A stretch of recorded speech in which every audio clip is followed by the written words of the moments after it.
Bismillahirrahmanirrahim. Assalamualaikum warahmatullahi wabarakatuh. Bismillahirrahmanirrahim. Alhamdulillah hamdan rabban khassana bi Muhammadin.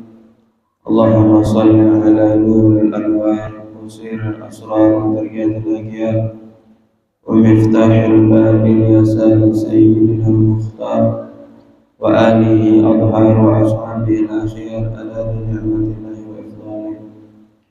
سبحانك لا علم لنا إلا ما علمتنا إنك أنت العليم الحكيم.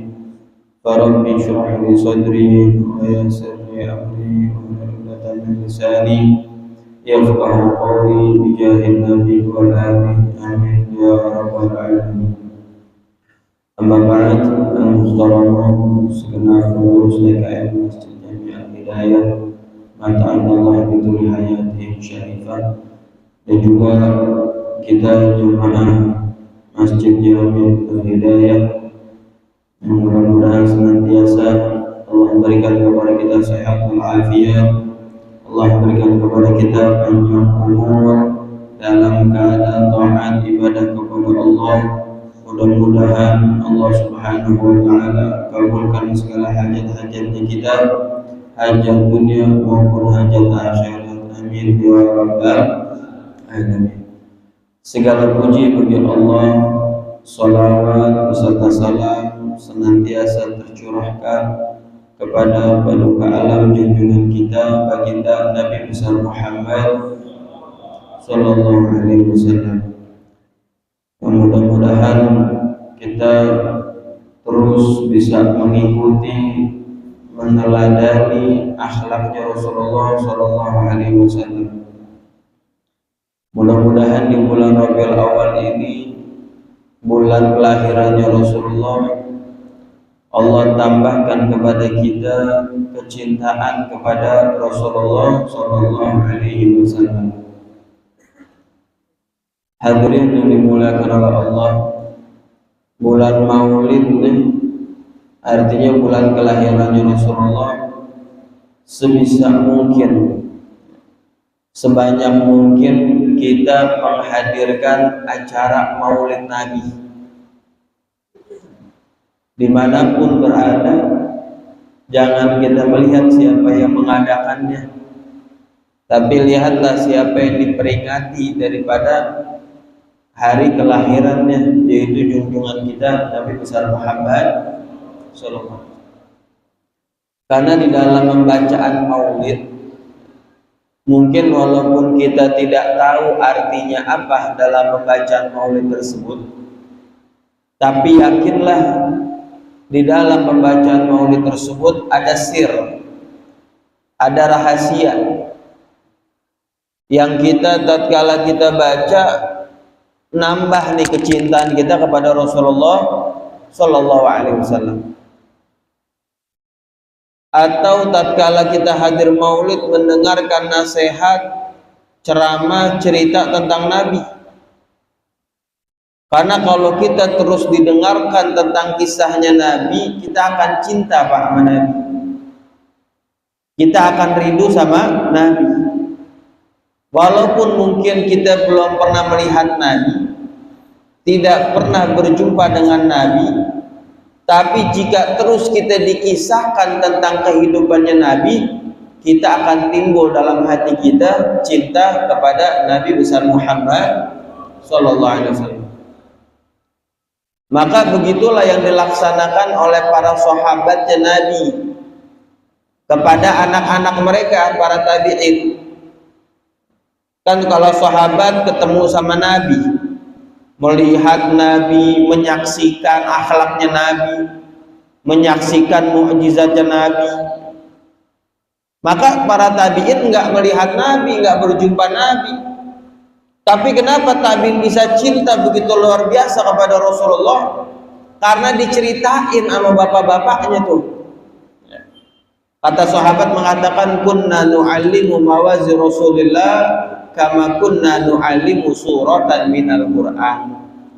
Kata sahabat, kami ini mengajarkan kepada anak-anak kami kisah cerita tentang Nabi sangat detail. Seperti kami ajarkan satu surat di dalam Al-Quran kepada anak-anak kami. Kita dikasih gambaran, kita kalau ngajarin Al-Quran sama anak-anak kita detail. Makhraj hurufnya, tajwidnya diperhatikan, itu namanya detail. Nah, sahabat tuh menceritakan tentang sosok Nabi kepada anak-anak mereka sangat detail. Bagaimana Nabi berjalannya, bagaimana akhlaknya Nabi, bagaimana Nabi kalau diajak bicara, bagaimana Nabi kalau menoleh, menengok kepada sahabatnya tidak hanya kepala wajahnya, tapi dengan dadanya, dengan badannya, noleh semuanya, menghargai. Dikisahkan tentang sosok Nabi Muhammad, sehingga apa? Timbul rasa cinta kepada para tabi'in, kepada Rasulullah SAW, walaupun tidak pernah melihat. Begitulah terus mengalir sejarah tentang Rasulullah sampai kepada kita. Ada orang biasa, dia mungkin nggak pernah mendengarkan maulid, tapi suatu saat ini tukang dagang es hadirin, tukang es, dia hadir acara maulid, dagang, dia niatnya dagang. Subhanallah, pas dia dagang, pas acara maulid mahalul qiyam berdiri, dia ikut berdiri, dia dengarkan, dia kagak tahu artinya, tapi tahu-tahu nangis, meneteskan air mata, tahu-tahu rindu aja sama Nabi, tahu-tahu kangen aja sama Nabi, sampai dia bernazar azam, dia pengen mengadakan maulid, membaca mahalul qiyam di dalam rumahnya. Akhirnya dia setiap penjualan dari tukang es tersebut, hadirin, hasil dari es itu keuntungannya dibagi, ada yang untuk modal, terus dia tabung sama dia, sampai dia bikin maulid Nabi hanya pengen membaca riwayat kehidupan Nabi SAW di dalam rumahnya.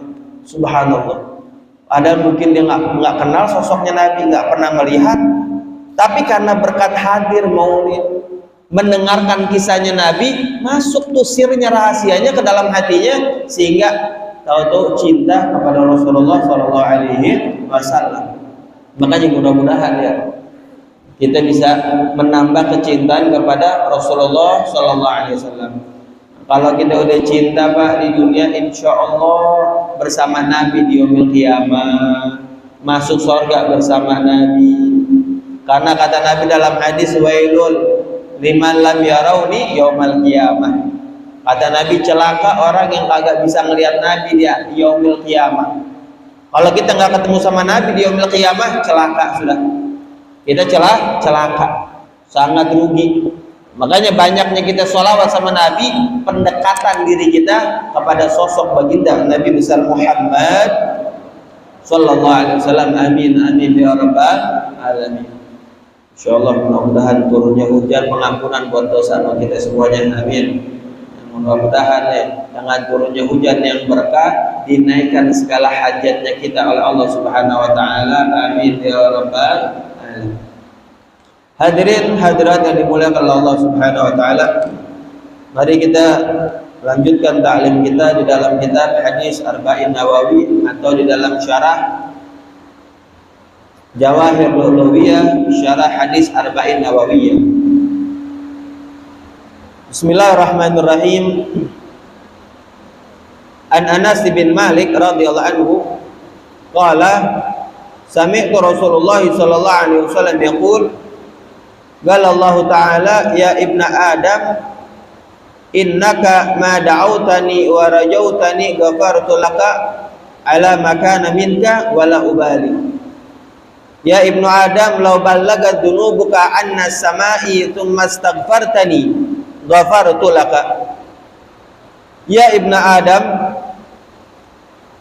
innaka law ataitani biqurabil ardi khataya thumma lakitani la tusyriku bihi syai'an la ataituka biqurabiha maghfiratan. Hadis yang diriwayatkan oleh Sayyidina Anas bin Malik radhiyallahu anhu, qala sami'tu Rasulullah SAW, aku mendengar daripada Rasulullah SAW, galallahu ta'ala, Allah berfirman, ini al-hadits annahu hadithul qudsi. Hadis ini adalah hadis qudsi, teksnya dari Allah Subhanahu wa ta'ala. Kata Rasulullah SAW, sesungguhnya Allah Subhanahu wa ta'ala berfirman, ya ibnu Adam, wahai anak cucu Adam, wahai manusia. Berarti kalau udah dibilanginnya wahai manusia, wahai anak cucu Adam, berarti jin kagak masuk. Beda dengan halnya Allah kalau mengatakan ya ibadi, wahai hamba-hambaku. Malaikat, jin pun adalah makhluknya Allah. Tapi kalau di sini disebutkan oleh Allah secara spesifik manusia. Ya ibna Adam, wahai anak cucu Adam, wahai manusia, innaka ma da'autani wa rajautani ghafartu lak. Innaka sesungguhnya kamu berdoa kepada aku, memohon kepada aku, berharap kepada aku, ghafartu laka, aku ampuni dosa-dosanya. Ala maka minka, dengan apa yang engkau miliki, wala ubali, saya nggak peduli dengan itu semuanya. Kata Allah Subhanahu wa ta'ala, wahai anak cucu Adam, wahai manusia, kalau kalian berdoa kepada Allah, nih Pak, kalau kita minta sama Allah, kita berdoa, kita berharap, memohon kepada Allah, kita bersandar kepada Allah, maka kata Allah, ghafartu laka, Allah ampuni dosa kita. Kita meminta kepada Allah, mintanya minta dunia, mintanya minta dunia, kita minta hajat, minta akhirat. Tapi tatkala proses kita meminta kepada Allah, segitunya aja Allah ampuni dosa kita. Kita belum minta pengampunan dari Allah nih, belum. Baru doa aja, baru doa aja kita udah diampuni dosanya kita oleh Allah Subhanahu wa ta'ala. Warajautani, dan kita memohon kepada Allah, memohon doang kepada Allah kita, belum memohon ampunan, belum. Mungkin kita memohon perlindungan, mungkin kita memohon yang lain, tapi dengan kita meminta, berdoa dan berharap kepada Allah, dengan proses itu Allah ampuni dosa kita. Ala maka minka, dengan apa yang kamu miliki, min kathrati dzunub, dari banyaknya dosa, wala ubali, Allah nggak peduli. Kita banyak dosa, ya. Kita banyak dosa, kita banyak salah, mau salah kita sengaja, yang tidak sengaja. Tapi Pak, jika kita masih meminta kepada Allah, kita masih berharap kepada Allah, Allah ngampuni dosanya kita, dan Allah udah nggak peduli dengan banyaknya dosa, kesalahannya kita. Kalau kita masih berharap kepada Allah, Allah masih buka pintu ampunannya Allah Subhanahu wa ta'ala. Makanya kita kalau doa jangan sampai males-males. Kita disuruh doa, meminta kepada Allah. Wa subhanallah, doa ini hadirin, doa ibadah. Doa ibadah, doa kita ibadah. Dan beda hadirin. Kalau kita umatnya Nabi Muhammad SAW, itu bisa kita memohon kepada Allah secara langsung. Bapak-bapak kira-kira doa sendiri, doa masing-masing bisa gak Pak kira-kira Pak? Bisa. Mau pakai bahasa Arab bisa, bahasa Indonesia bisa, bahasa daerah bisa. Karena Allah Maha mendengar. Bisa kita, mau kayak gimana pun modelnya kita doa. Yang penting dengan tata cara, adabnya kita madhab kiblat.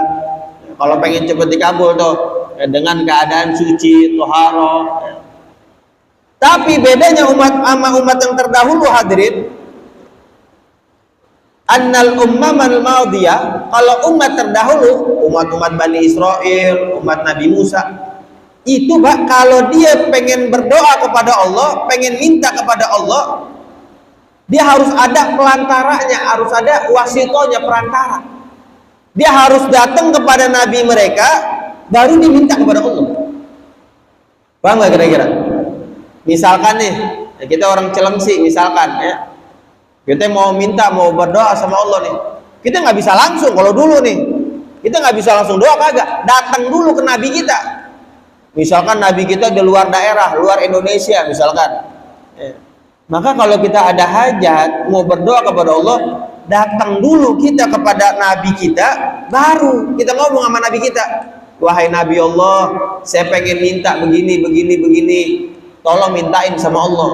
Baru Nabi itu doa, itu namanya wasithah. Harus ada pelantara. Itu Nabi umat terdahulu. Wa ammal umma'a anna du'a bila wasithah min khususi hadil ummah. Kalau umat sekarang nih, umatnya Nabi, dari khususnya umat Nabi Muhammad, bisa doa bila wasithah, bisa doa dengan tanpa pelantara. Alhamdulillah, nggak perlu kita datang kemana, misalkan tempat-tempat tertentu, nggak, dimanapun masjid kita bisa doa. Kalau umat sekarang bisa aja doa kagak wasithah, tanpa wasithah bisa, tanpa pelantara bisa, kita langsung kita doa langsung. Bayangin aja kalau tanpa pelantara aja Allah kabulkan doanya kita, Allah terima doanya kita. Coba kita bayangin gimana rasanya jika kita berdoa dengan pelantara. Kita doa sendiri bisa, Pak. Allahumma inna nas'aluka al-'afwa wal 'afiyah wal mu'afata daimah fid, ya Allah ampuni dosa, misalkan Allah maghfir lana wal, doa kita sendiri bisa. Tapi kalau kita disertakan dengan sholawat terlebih dahulu, alhamdulillahirabbil alamin, Allahumma sholli ala sayyidina Muhammadin wa ala alihi wa sahbihi wasallim. Itu wasithah tuh, pelantara tuh lebih cepat. Atau misalkan kita minta doanya sama orang lain. Wahai fulan, doain saya ya. Kita kalau ketemu orang muslim, orang mukmin tuh, apalagi orang soleh.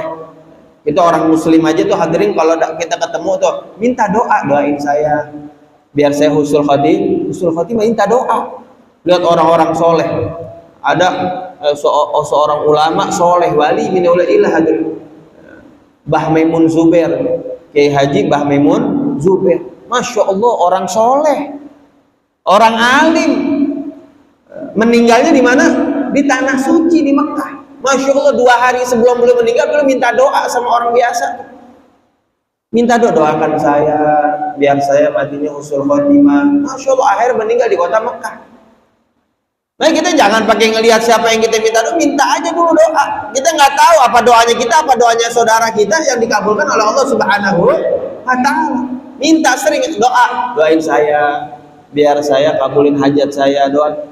Apalagi kita minta doanya sama para wali, sama orang-orang soleh, sama ulama. Kita datang, oh yang udah meninggal boleh nggak datang? Boleh, datang ke kuburannya, datang ke makamnya orang soleh, minta kepada Allah dengan pelantaranya nih orang soleh. Ya Allah, berkahnya orang soleh nih, wasilahnya wali nih, ya Allah kabulin hajat saya, ya Allah saya banyak banget hajat, sedang ada kesulitan ekonomi, sedang ada kesulitan dalam mendidik keluarga, dalam mendidik anak, dalam mendidik istri. Minta kita kepada Allah wasilah dengan pelantara orang soleh. Ustadz, kalau doa tanpa pelantara boleh gak? Boleh. Tapi kalau dengan pelantara lebih baik lagi, lebih bagus lagi, lebih cepat lagi dikabulkannya oleh Allah Subhanahu wa Ta'ala. Paham ya kira-kira ya? Maka kita perlu dengan doa.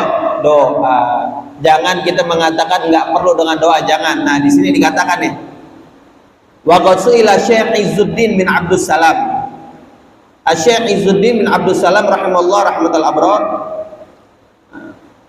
Beliau ditanya, apakah termasuk maksiat orang yang mengatakan saya nggak perlu doa karena saya nggak ada hajat sama Allah? Karena dia mengatakan bahwasanya takdir kan, qadha itu, takdir itu udah ditentukan sama Allah. Buat apa kita meminta?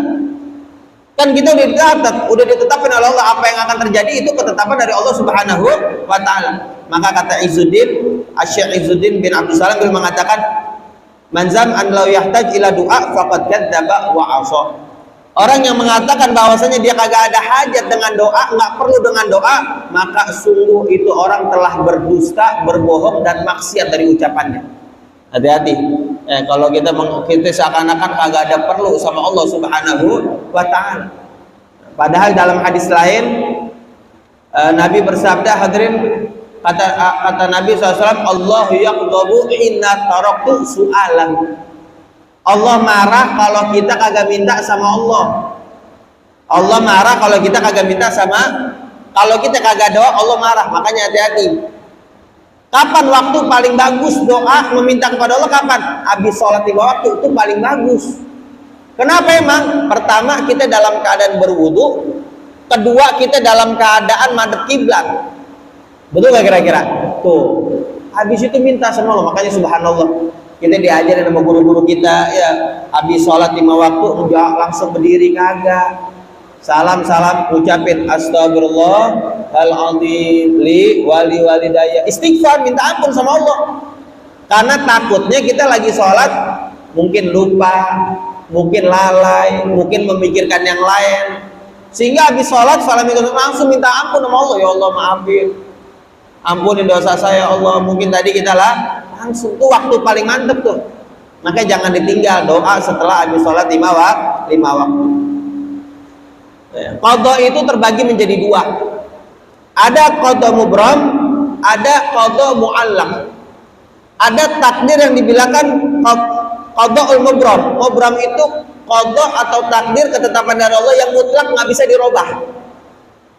Kayak kelahiran nggak bisa dirubah, kematian nggak bisa dirubah, jodoh nggak bisa dirubah, atau apa, jenis kelamin nggak bisa dirubah, nggak boleh. Kalau udah dikeluarkan laki-laki, perempuan. Paham ya? Itu ketetapan qadha mubram yang udah dipastikan sama Allah mutlak. Ada qadha mu'allaq, ada qadha yang bisa berubah tuh. Seperti kesuksesan itu bisa kita kejar, bisa kita raih kesuksesan.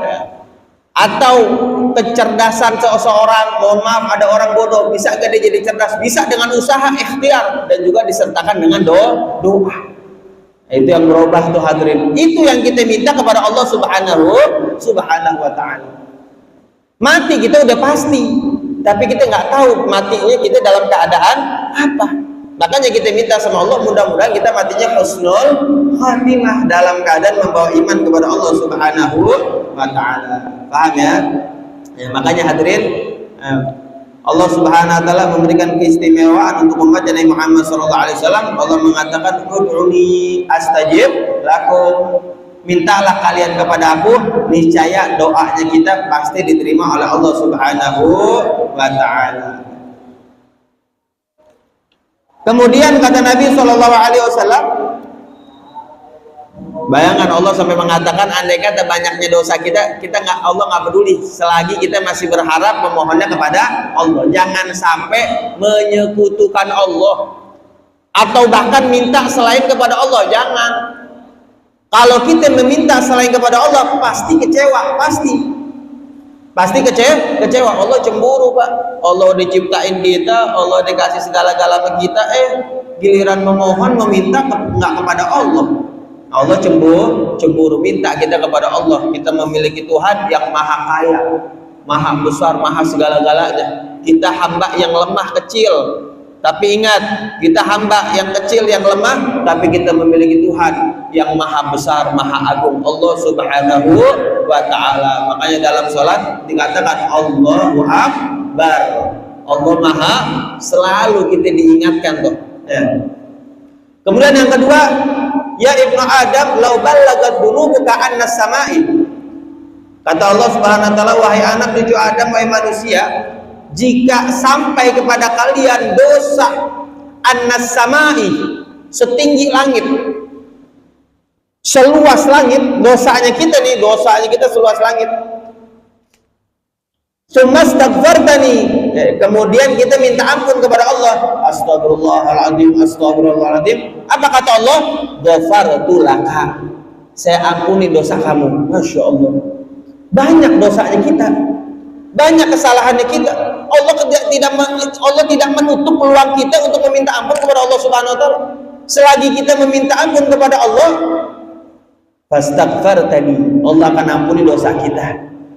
Ghafartu laka, Allah ampuni dosanya kita. Alhamdulillah, diajarin sama Nabi sehari istighfar kepada Nabi, ada yang mengatakan 70 marrah, 70 kali, waqilah mi'atul marrah, ada yang mengatakan 100 kali Nabi istighfar kepada Allah subhanahu wa ta'ala.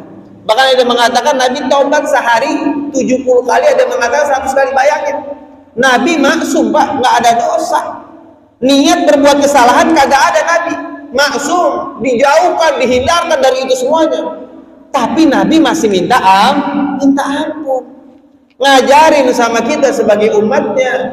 Kalau Nabi yang udah pasti masuk surga, diciptakan surga buat Nabi, Nabi masih minta ampun. Apalagi kita yang tiap hari kita banyak dosa, banyak salah. Masya Allah, makanya kita mengucapkan istighfar. Kita minta ampun kepada Allah Subhanahu wa ta'ala, mengucapkan astagfirullahaladzim, astagfirullahaladzim, atau dengan sighah bagaimanapun, dengan ucapan bagaimanapun. Astagfirullahaladzim li wali walidaya, astagfirullahaladzim wa atubu ilaih. Banyak doa, banyak kita ucapkan istighfar. Yang penting kita meminta ampun kepada Allah Subhanahu wa ta'ala. Bahkan tatkala kita sedang berbuat salah kepada Allah, berbuat dosa, langsung astagfirullahaladzim. Oh, kita ngucapin kagak enak nih. Aduh, tadi ucapan saya nyakitin hati orang, apa kagak? Astagfirullahaladzim. Atau terlintas dalam hati kita nih, ada penyakit al-amrad min qalbiyah, ada penyakit dalam hati nih, hasud, iri, ucapin langsung astagfirullahaladzim, pegang dada, astagfirullahaladzim, astagfirullahaladzim.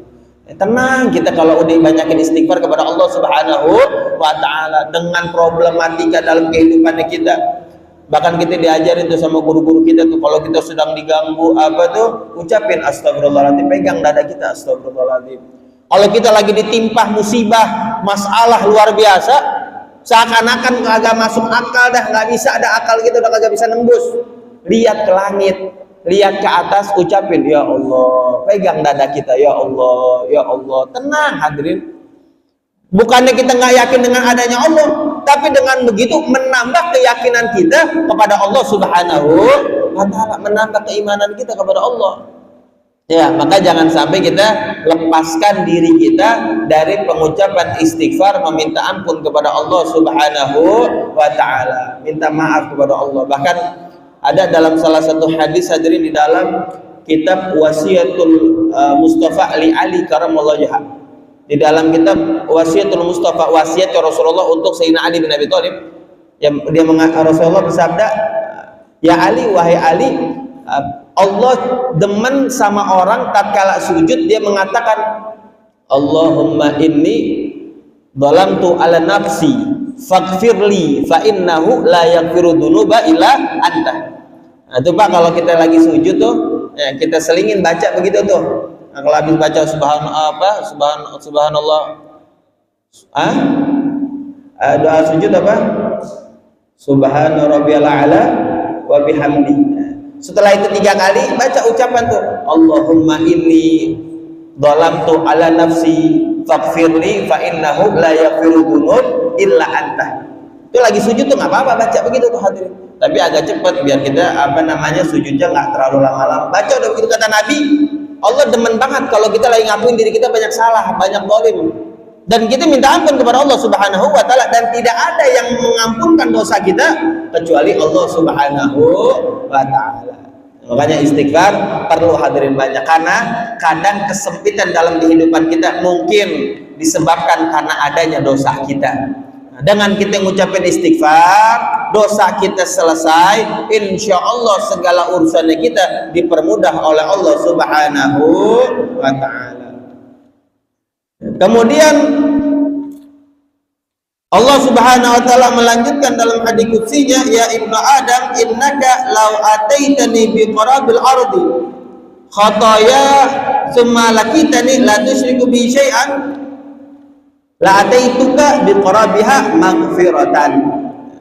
Kata Allah Subhanahu wa ta'ala, wahai manusia, jika kamu datang kepada saya dengan membawa dosa seluas bumi, sebesar bumi, al-khataya, dengan kesalahan-kesalahannya kita, dengan dosa-dosanya kita, mau dosa sengaja, mau kagak sengaja, mau dosa bagaimana, mau dosa kecil, mau dosa besar, kalau kita datang kepada Allah dengan membawa dosa sebesar bumi atau seluas bumi, semalah kita nih, kemudian kamu menjumpai aku, mendatangi aku, la tusyriku bihi syai'an, dengan tidak menyekutukan Allah Subhanahu wa ta'ala, maka Allah datang kepada kita dengan membawa ampunan seluas bumi tersebut hadirin. Masya Allah, yang penting kita jangan syirik kepada Allah Subhanahu wa Ta'ala. Ini ampunan luar biasa dari Allah Subhanahu wa Ta'ala. Ini Allah terus merayu daripada umatnya Nabi SAW. Umatnya Nabi Muhammad SAW mendapatkan ampunan yang paling luas di antara umat-umat yang lain. Dari Allahnya, inna rahmati wasi'un, bahwasanya rahmat aku ini sangat luas. Bayangkan, rahmatnya Allah luas banget untuk umatnya Nabi Muhammad SAW. Ini dari Allahnya, Tuhannya kita ngasih ampunan luar biasa. Bagaimana perjuangannya Nabi Muhammad? Nabi Muhammad tidak kalah hadirin, terus minta ampun kepada Allah, peduli kepada kita sebagai umatnya, sayang betul sama kita. Sampai kita dikisahkan tentang akhir-akhirnya Nabi Muhammad, tatkala akan meninggal dunia, sakaratul maut sudah menghampiri Rasulullah. Tatkala naza sakaratul maut yang begitu sakit, Nabi masih memikirkan kita umatnya. Nabi mengatakan, wahai malaikat, engkau berikan separuh daripada rasa sakit sakaratul maut untuk daripada umatku kepadaku semuanya. Diberikan kepada Rasulullah Sallallahu Alaihi Wasallam. Rasulullah Sallallahu Alaihi. Makanya malaikat hadirin dalam satu riwayat, kalau dia mendapati umatnya Nabi masuk neraka, heran malaikat, kaget. Kamu umatnya siapa? Umatnya Muhammad Sallallahu Alaihi Wasallam. Umatnya Muhammad masuk neraka. Masya Allah. Ampunan sudah dihidangkan oleh Allah. Perjuangannya Rasulullah udah luar biasa buat umatnya, tapi kamu masih tidak mendapatkan ampunan dari Allah, masih kamu masuk neraka. Sangat kecewa para malaikat pun melihat masuk nerakanya umatnya Nabi Muhammad Sallallahu Alaihi Wasallam. Masya Allah ya. Kita kalau mendengarkan macam ini hadirin, ampunan Allah, kasih sayangnya Rasulullah kepada kita besar banget. Tinggal baliknya kita bagaimana kepada Allah dan kepada Rasulullah Sallallahu Alaihi Wasallam. Semaksimal mungkin kita mengikuti ajarannya Nabi Muhammad Sallallahu Alaihi Wasallam. Makanya begitu luar biasa rahmatnya Allah Subhanahu Wa Taala yang Allah berikan kepada Rasulullah. Sebab Rasulullah ini adalah simbol bentuk rahmatnya Allah. Allah menyatakan dalam Al-Quran, wa ma arsalnaka illa rahmatan lil alamin. Tidaklah aku utus engkau wahai Muhammad illa rahmatan lil alamin, kecuali sebagai rahmat untuk seluruh alam. Semua jagat raya ini hadirin alam mendapatkan rahmat daripada Allah lewat Nabi besar Muhammad Sallallahu Alaihi Wasallam. Nah, makanya hadirin kita sebagai umatnya harus gembira nih, senang, ria. Kita masuk bulan kelahirannya Rasulullah Sallallahu Alaihi Wasallam, menceritakan, ikutin sunnahnya Nabi, ikutin ajarannya Nabi. Kadang kita sakit, kita perih, ikutin ajarannya Nabi, dihina, dicaci, diejek, dimaki. Tapi itulah yang akan kita dapati hadirin, tatkala kita mendapatkan cacian, makian karena kita mengikuti sunnahnya Nabi, ajarannya Nabi Sallallahu Alaihi Wasallam. Tapi kita ingat, di balik itu semuanya Nabi senang sama kita, Allah redha sama kita. Itulah yang kita cari. Itulah yang kita cari, ridhonya Allah dan ridhonya Nabi besar Muhammad Sallallahu Alaihi Wasallam. Kata Sayyidah Rabi'atul Adawiyah, seorang wanita salihah yang difitnah berbagai macam. Dia kagak nikah, difitnah begini hadirin. In lam yakun bika ghadabun alayya fala ubali. Kata Sayyidah Rabi'atul Adawiyah, dia mengatakan, ya Allah, kalau fitnah datang kepada saya, ejekan datang kepada saya yang luar biasa, kalau itu bukan tanda kemarahannya Allah, ma'ubali, saya nggak peduli itu semuanya. Selagi yang penting Allah kagak marah, Nabi kagak marah, selama kita di jalan itu semuanya kita ikutin, dan itulah yang diajarkan oleh Nabi besar Muhammad Sallallahu Alaihi Wasallam. Hadirin yang dimuliakan Allah, lihat bagaimana akhlaknya Rasulullah SAW yang terus diturunkan kepada umatnya. Ada salah satu cucunya cicit Rasulullah SAW, Sayyidina Ali Zainal Abidin. Sayyidina Ali Zainal Abidin yang tatkala di peperangan Karbala, ya, beliau mendapatkan keselamatan karena beliau sedang sakit. Waktu itu masih kecil hadirin, yang udah diberikan isyarat oleh Rasulullah, nanti Husain ini akan memiliki anak yang paling pandai dalam ibadahnya. Kemudian nanti dia akan memiliki anak kembali yang paling luas ilmunya. Subhanallah, sadaqallah wa sadaqar Rasul. Ya, betul lah apa yang diucapkan oleh Rasulullah Sallallahu Alaihi Wasallam. Sayyidina Husain memiliki anak yang bernama Ali Zainal Abidin. Namanya Ali. Tapi saking pandainya beribadah, bagusnya dia beribadah, sampai dikatakan Zainal Abidin, paling bagusnya yang orang yang ibadah kepada Allah Subhanahu wa Ta'ala, yang tatkala sholat kebakaran rumahnya kagak berasa. Masya Allah. Sholat rumahnya kebakaran kagak berhasil. Beliau pernah tatkala keluar dari rumahnya hadirin dicaci maki abis sama orang hadirin, dicaci dihina begini, tapi beliau tidak membalasnya. Sampai dicaci yang biar ini Ali ini membalas apa ucapan, tapi beliau nggak bisa hadirin. Kata beliau, saya cari-cari ucapan di dalam hati saya untuk saya keluarkan untuk balas cacian maki ini orang, nggak ada. Karena memang tidak itulah yang diajarkan oleh Nabi besar Muhammad SAW. Tidak diajarkan ya subuh, tidak diajarkan untuk mencaci memaki, tapi diajarkan dengan akhlakul karimah, dengan akhlaknya yang diajarkan oleh baginda Nabi Muhammad SAW. Innama bu'itsu liutammima makarimal akhlak. Makanya hasil dari kita ngaji, hasil dari kita belajar, kita mengedepankan akhlak dibandingkan daripada ilmu. Kita melihat orang di luar, mohon maaf, mungkin kita pulang dari ngaji, pakaiannya kita, penampilannya kita luar biasa. Ngelihat orang di luar yang mungkin tidak ngaji, yang mungkin pakaiannya biasa, jangan kita rendahkan dengan mata kita, jangan. Jangan kita merasa lebih alim, lebih soleh karena banyak ibadahnya kita, banyak solehnya kita, banyak amal solehnya kita, dengan kita melihat orang lain yang compang camping kemudian kita hina dengan mata kita, jangan, bukan.